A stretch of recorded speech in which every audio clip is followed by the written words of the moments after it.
Next topic है divergence of A vector field. तो इससे पहले हमने डिस्कस किया था फील्ड के बारे में। फील्ड क्या होता है वो हम डिस्कस कर चुके हैं, और फील्ड कितने प्रकार का है वो भी डिस्कस कर चुके हैं।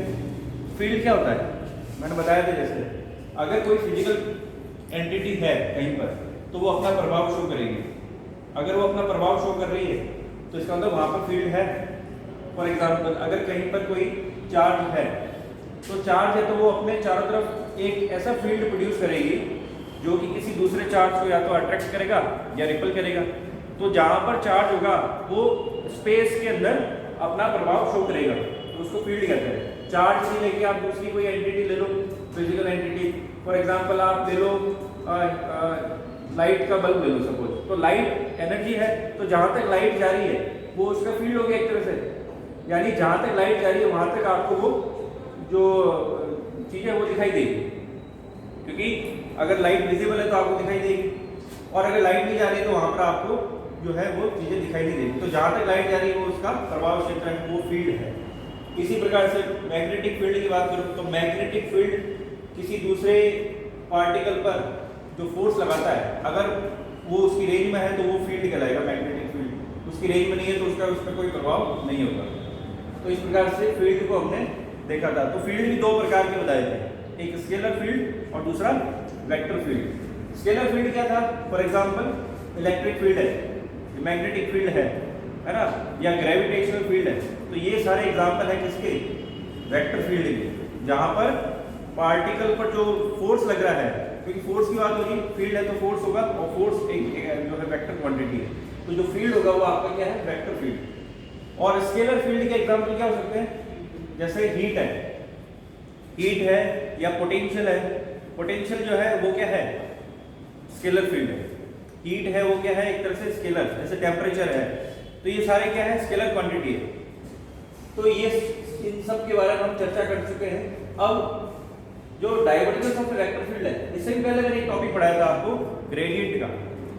ग्रेडियंट क्या बताया था, ग्रेडियंट अगर कोई फिजिकल क्वांटिटी, चाहे वो फिजिकल, अगर ग्रेडियंट की बात कर रहे हैं तो आपका फील्ड कौन सा होगा, स्केलर फील्ड। तो अगर स्केलर फील्ड किसी एक डायरेक्शन में चेंज हो रहा है विद रिस्पेक्ट टू डिस्टेंस, तो वो आपका क्या कहलाएगा, ग्रेडियंट। समझ आ रही है, जैसे कि पोटेंशियल चेंज हो रहा है, तो मैंने बताया था इलेक्ट्रिक फील्ड आप फाइंड कर सकते हो अगर आपको पोटेंशियल का वेरिएशन पता है। तो पोटेंशियल जैसे delta V by delta x अगर चेंज हो रहा है तो आप इलेक्ट्रिक फील्ड निकाल सकते हो। तो ये ग्रेडियंट की बात हुई। ग्रेडियंट का मतलब ये होता है कि स्केलर जो आपका फील्ड है वो किसी एक डायरेक्शन में चेंज हो रहा है, और उसका जो चेंज है उसी को हम कहते हैं ग्रेडियंट। अब जो आज हम पढ़ेंगे वो है डाइवर्जेंस। डाइवर्जेंस को हिंदी में कहते हैं अपसरण, ठीक है। डाइवर्जेंस वैसे अगर आप इसको वैसे फिजिकली समझना चाहो तो डाइवर्जेंस का क्या मतलब होता है, एक होता है कन्वर्जेंस, एक होता है डाइवर्जेंस। डाइवर्जेंस का मतलब फिजिकली अगर आप सोचे तो क्या, कुछ चीज बाहर निकल के आ रही है, यही होता है ना। डाइवर्जेंस का मतलब क्या होता है, डाइवर्ज हो रही है, विचलित हो रही है, अपसरित हो रही है एक तरह से, है ना। और कन्वर्जेंस इसका उल्टा होता है कि वो चीज अंदर की तरफ जा रही है ना। तो divergence of A vector field, vector field का डाइवर्जेंस क्या शो करता है कि किसी वेक्टर फील्ड के अंदर, वेक्टर फील्ड है यानी फॉर एग्जांपल जैसे मैं ये कह देता हूं कि कोई चार्ज है, पॉजिटिव चार्ज है या नेगेटिव चार्ज है। तो चार्ज अगर है तो वहां पर क्या होगा, फील्ड होगा। तो फील्ड जो है किसी एक पॉइंट से निकल के जा रहा है बाहर की तरफ, तो वो क्या कहलाएगा, आपका डाइवर्जेंस, ठीक है। और डाइवर्जेंस जो है वो डिफाइन करने के लिए हमें क्या चाहिए, वेक्टर फील्ड चाहिए। अगर वेक्टर फील्ड नहीं होगा तो डाइवर्जेंस डिफाइन नहीं होगा। जैसे कि इस डायग्राम से आपको समझ में आ रहा होगा कि चार्ज है तो इलेक्ट्रिक फील्ड है, इलेक्ट्रिक फील्ड है, इलेक्ट्रिक फील्ड क्या है, वेक्टर फील्ड है। तो किसी एक रीजन से अगर पॉजिटिव चार्ज है तो लाइंस ऑफ फोर्सेस बाहर निकल रही है, तो ये क्या कर रही है, डाइवर्ज हो रही है। तो उस केस में आपको जो इसका जो डाइवर्जेंस मिलेगा वो क्या मिलेगा, पॉजिटिव मिलेगा। इसको और बाद में देख लेंगे, वैसे ये मैं इसको लास्ट में समझा दूंगा। तो कहने का मतलब क्या, डाइवर्जेंस जब भी हम वर्ड जो है डाइवर्जेंस जब भी सुनते हैं या जब भी हम उसको समझते हैं तो इसका मीनिंग ये होता है कि कोई भी फिजिकल क्वांटिटी है जो कि वेक्टर फॉर्म में है और वो किसी एक पॉइंट से जो है या तो लीव कर रही है या एंटर कर रही है, यानी कि उसका जो कुछ किसी एक पॉइंट पर या तो वो एंटर करेगी या लीव करेगी, कुछ ना कुछ उसकी वैल्यू आपको मिलेगी, वो क्या कहलाएगा आपका डाइवर्जेंस।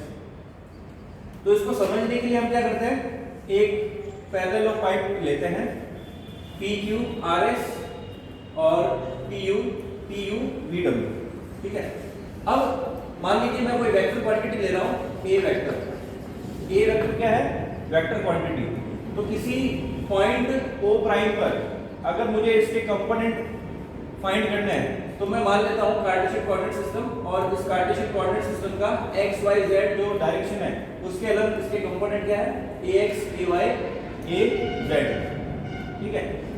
अब थोड़ा समझ के देखना है यहां से कि अगर कोई फिजिकल क्वांटिटी जिसका कि कंपोनेंट है x डायरेक्शन में ax, अगर वो इस डायरेक्शन में मूव कर रहा है या इस डायरेक्शन में उसका वेरिएशन देखें तो क्या आएगा, ax से ज्यादा ही आएगा, क्योंकि उसका वेरिएशन देखो डिस्टेंस के साथ में क्या आ रहा है, delta ax by delta x, ठीक है। और अगर पैरेलल ऑफ पाइप की मैं साइड लेंथ लेता हूं यहां से यहां तक dx, ये वाली आपकी dy और ये हो गया dz, तो मिड पॉइंट से यहां तक चलने पर डिस्टेंस कितनी ट्रेवल हो रही है, dx/2। अगर ये dx/2 है तो जो वेरिएशन आएगा ax के अंदर यहां से यहां तक जाने में वो कितना आएगा, delta ax by delta x into distance dx/2।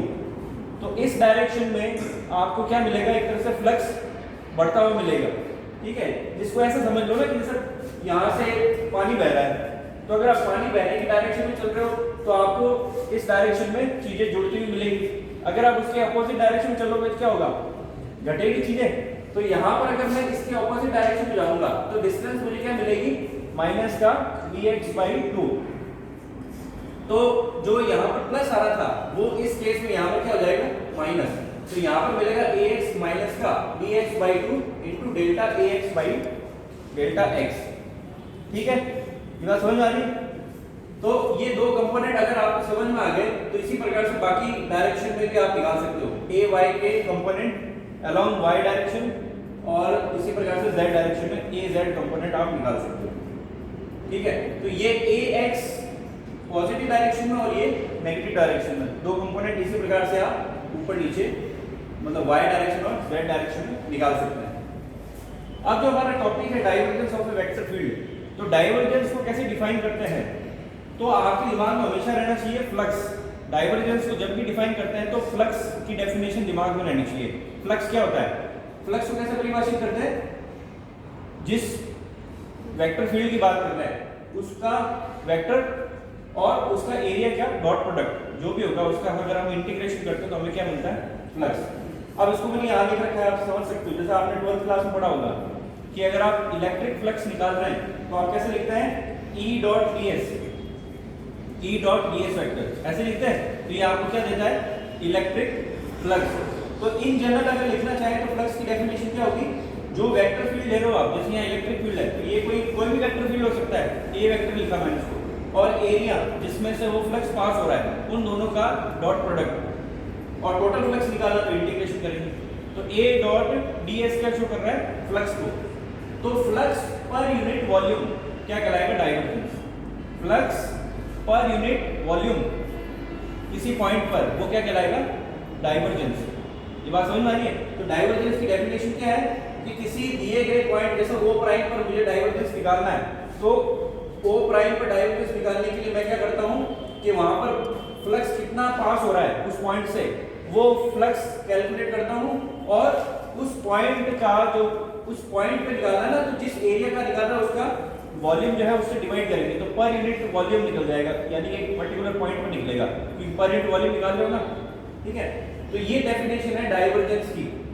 आपको फ्लक्स निकालना है और जो वॉल्यूम है उससे डिवाइड करना है तो आपको मिल जाएगा डाइवर्जेंस, जिस भी फील्ड का निकालना है उस फील्ड का डाइवर्जेंस। तो इसकी डेफिनेशन मैंने लिख रखी है, किसी सदिश क्षेत्र A, अब A में देखो कंपोनेंट लिखा है x y z, क्योंकि मैं बात कर रहा हूं कार्टेशियन कोऑर्डिनेट सिस्टम की। अगर आपका सिस्टम कैसा है, स्फेरिकल कोऑर्डिनेट सिस्टम है, वैसे ज्योमेट्री हम कैसी ले रहे हैं, हम कार्टेशियन कोऑर्डिनेट वाइज ले रहे हैं तो x y z कंपोनेंट आएंगे। अगर हमारी प्रॉब्लम इस प्रकार की जहां पर हमारा जो सिस्टम है वहां पर जो कोऑर्डिनेट है वो एंगुलर फॉर्म में चेंज हो रहे हैं, तो वहां पर हम स्फेरिकल कोऑर्डिनेट सिस्टम लेंगे। या अगर सूटेबल है सिलिंड्रिकल कोऑर्डिनेट सिस्टम भी ले सकते हैं, लेकिन यहाँ पर इजीली समझने के लिए हमने लिया है कार्टेशियन कोऑर्डिनेट सिस्टम। तो जो फील्ड है आपका वो एक्स वाई जेड में जो है परिवर्तित हो रहा है। तो किसी सदिश क्षेत्र ए में स्थित अल्पांश आयतन dv, ये जो मैंने पहले उपाय जो बनाया है इसका जो वॉल्यूम निकालोगे क्या आएगा, ये है dx, इस डायरेक्शन में इसकी लेंथ है dx, ये हो गया dy और ये हो गई लंबाई dz। तो वॉल्यूम क्या आएगा dx dy dz। तो dv क्या हो जाएगा आपका dx dy dz। तो इस अल्पांश आयतन को परिबद्ध करने के लिए ये जो एरिया पूरा कवर हो रहा है, इसमें से जो निर्गत कुल फ्लक्स है, जो निकलने वाला जो कुल फ्लक्स होगा, उस फ्लक्स की मात्रा को सदिश क्षेत्र का अपसरण कहते हैं। बात समझ में आया? यानी कि फ्लक्स जो निकल रहा है पर यूनिट वॉल्यूम वही डाइवर्जेंस। बात समझ में आ रही है? फ्लक्स को अगर आप फिजिकली समझ सकते हो तो डाइवर्जेंस को भी आप समझ सकते हो। ठीक है, अब इसका मैथमेटिकल डेरिवेशन ये चीज कैसे आई या डाइवर्जेंस क्या है वो समझ लेते हैं। तो हमने ये जो डायग्राम बना रखा है, इस डायग्राम के अंदर आपको देखो एक फेस ये दिख रही होगी, ये वाली फेस, और एक फेस ये वाली दिख रही है। तो इस फेस से मैंने जैसे बताया ना ये कंपोनेंट कैसा है, इस फेस से निकलने वाला जो वेक्टर कंपोनेंट होगा उसमें जो इंक्रीमेंट आएगा वो क्या है ax + dx/2 del ax del x। इसी प्रकार से इस फेस से जो एंटर करेगा वो कितना है ax - dx/2 del ax del x। ठीक है, अब अगर ये पता चल गया कि ये कंपोनेंट क्या है, ये कंपोनेंट क्या है, तो इन दोनों का अंतर निकालोगे तो आपको क्या मिल जाएगा, फ्लक्स कितना निकल रहा है। समझ आ रही है? अब आप सोचो, जैसे अब मैं इस डायग्राम को समझाता हूँ। मान लीजिए चार्ज अंदर पड़ा है, अगर चार्ज अंदर है तो सोचने वाली बात है कि चार्ज पॉजिटिव होगा तो फ्लक्स बाहर ही निकलेगा। तो उस केस में नेट फ्लक्स जीरो होगा क्या? नहीं होगा। लेकिन अगर ये वाला केस देखते हैं जिसके अंदर चार्ज पड़ा है बाहर, तो जितना फ्लक्स एंटर करेगा उतना ही तो बाहर निकलेगा। तो नेट फ्लक्स क्या होगा? जीरो। समझ में आ रही है? इसलिए डाइवर्जेंस जीरो होगा क्योंकि फ्लक्स जीरो है। और यहाँ पर फ्लक्स बाहर निकल रहा है तो डाइवर्जेंस क्या आएगा? पॉजिटिव। इस केस में देखो कि फ्लक्स जो एंटर कर रहा है तो इसलिए डाइवर्जेंस क्या आएगा? नेगेटिव। ठीक है, अब वापस आते हैं अपने इस टॉपिक पर। तो मैं अगर फेस RSTU ले रहा हूँ, कौन सा RSTU, इस फेस से कितना फ्लक्स बाहर निकल रहा है तो वो क्या हो जाएगा ax + dx/2 del ax del x। यानी कि इस फेस से निकलने वाला जो या इस फेस से जो कंपोनेंट है ax उसमें कितना चेंजेस आ रहा है तो ये है। इसी प्रकार से आप इस फेस के अंदर देखें तो कितना आएगा ax - dx/2 del ax del x। तो ये इक्वेशन 1 और 2 आपको अगर समझ में आ गई, इसी प्रकार से हम y डायरेक्शन में लिख सकते हैं, z डायरेक्शन में लिख सकते हैं। यहाँ तक ठीक है? तो ये हो गया आपके ax, ay और az के कंपोनेंट के अंदर जो चेंजेस आ रहे हैं वो। अब आगे चलते हैं। तो जो फ्लक्स की डेफिनेशन है वो क्या है कि कितना फ्लक्स यहाँ से बाहर निकल रहा है और कितना फ्लक्स यहाँ से एंटर कर रहा है, उनका अंतर निकाल लो तो आपको नेट फ्लक्स निकल जाएगा। ठीक है, तो कैसे करेंगे? तो flux leaving minus flux entering. तो फ्लक्स लीव कितना कर रहा है? अब देखो फ्लक्स की डेफिनेशन क्या है, जो वेक्टर ले रहे हैं उसको एरिया से मल्टीप्लाई करना है ना। तो यहाँ पर अगर आप वैसे निकाल के देखें इंटीग्रेशन के बिना तो क्या आएगा, एरिया और जो आपका जो वेक्टर क्वांटिटी है उसका डॉट प्रोडक्ट लेंगे तो क्या आएगा, स्केलर क्वांटिटी आएगी। तो जो एरिया है ds वो क्या हो जाएगा, यहाँ पर ये वाली लाइन और ये वाली लाइन, इसका जो मल्टीप्लाई करोगे तभी तो एरिया आएगा। तो ये वाली लाइन कितनी है dz और ये वाली कितनी है dy। तो एरिया क्या आएगा dy * dz। एरिया क्या आएगा dy * dz और कंपोनेंट क्या आएगा a का ax प्राइम। ठीक है, तो ax प्राइम dy dz तो हो गया फ्लक्स लीविंग और ax double prime dy dz क्या जाएगा फ्लक्स एंट्री। तो इन दोनों का अंतर निकाला तो phi x निकलेगा। इसको हम क्या करेंगे, जो वैल्यू है हमारी इक्वेशन नंबर 1 से और इक्वेशन नंबर 2 से यहाँ पुट करेंगे। पुट करने के बाद में देखो ये ax वाली टर्म जो है ये कट जाएगी, ax वाली टर्म क्या हो जाएगी, कट जाएगी। और कटने के बाद में जब उसको सॉल्व करेंगे तो जो इक्वेशन मिलेगी आपको delta ax/डेल्टा x dx dy dz यही मिलेगी। अब ये जो dx dy dz है, मैंने आपको बताया ना कि इस पैरेललोपाइड का वॉल्यूम निकालो तो क्या आएगा dx * dy * dz। तो ये लिखा है यहाँ पर जैसे dx dy dz, तो यहाँ पर आप क्या करेंगे dx dy dz की जगह dv लिखेंगे। इसी प्रकार से अगर आप फाई अलोंग y डायरेक्शन निकालेंगे तो क्या आएगा फाई y इक्वल टू, देखो ये x कंपोनेंट है ये y कंपोनेंट हो जाएगा, बाकी वॉल्यूम से वही रहेगा। ठीक इसी प्रकार से z डायरेक्शन निकालेंगे तो delta a z upon delta z dv। तो आपको x डायरेक्शन में, y डायरेक्शन में और z डायरेक्शन में या z डायरेक्शन के अलोंग निकलने वाले फ्लक्स की वैल्यू पता है, तो नेट फ्लक्स क्या होगा, इन तीनों को क्या करो ऐड कर दो, तो टोटल फ्लक्स कितना निकला, तो पाई x plus pi y plus pi z। ठीक है, तो फ्लक्स को तो हम ऐसे लिखते हैं ना a डॉट ds, तो a dot ds equal to इन तीनों को ऐड कर दो तो टोटल फ्लक्स आ जाएगा आपके पास। तो आपने जब इनको ऐड किया तो हमें ये चीज मिलेगी इनटू dv। यहाँ तक ठीक है। अब डाइवर्जेंस की डेफिनेशन क्या है, ये है डाइवर्जेंस की डेफिनेशन क्या रहती है कि जो फ्लक्स निकल रहा है पर यूनिट वॉल्यूम, वही तो डाइवर्जेंस है। तो आप क्या करो वॉल्यूम से इसको डिवाइड करो, तो जब आप इसको वॉल्यूम से डिवाइड करोगे तो ये dv हट जाएगा, तो आपको डाइवर्जेंस क्या मिलेगा ये। तो ये हो गया डाइवर्जेंस। आप किसी वेक्टर फील्ड का डाइवर्जेंस क्या होगा, उसके कंपोनेंट फॉर्म में आपको मिलेगा इस तरह से। ठीक है, इसको और इस तरह से लिख सकते हैं, देखो delta ax upon delta x plus delta ay upon delta y plus delta az upon delta z को मैं क्या इस तरह से लिख सकता हूँ, i cap del y del x plus j cap del y del y plus k cap del y del z dot product with ax i cap plus ay j cap plus az k cap. देखो dot product ले रहे हैं तो i cap का i cap के साथ हो जाएगा 1 और i कैप का j कैप और k कैप के साथ डॉट प्रोडक्ट हो जाएगा 0। तो जब इसको सॉल्व करोगे तो यही मिलेगा। ठीक है, तो ये जो चीज लिख रही है ब्रैकेट के अंदर i cap del by del x plus this, इसको बोलते हैं डेल ऑपरेटर, इसको डेल लिख सकते हैं। और ये जो चीज आपको मिल रही है ये है प्योरली a वेक्टर, जिसके कंपोनेंट लिखे हुए हैं ax ay az x y z direction में। तो इसलिए डाइवर्जेंस a की डेफिनेशन ये हो सकती है mathematically del dot a vector.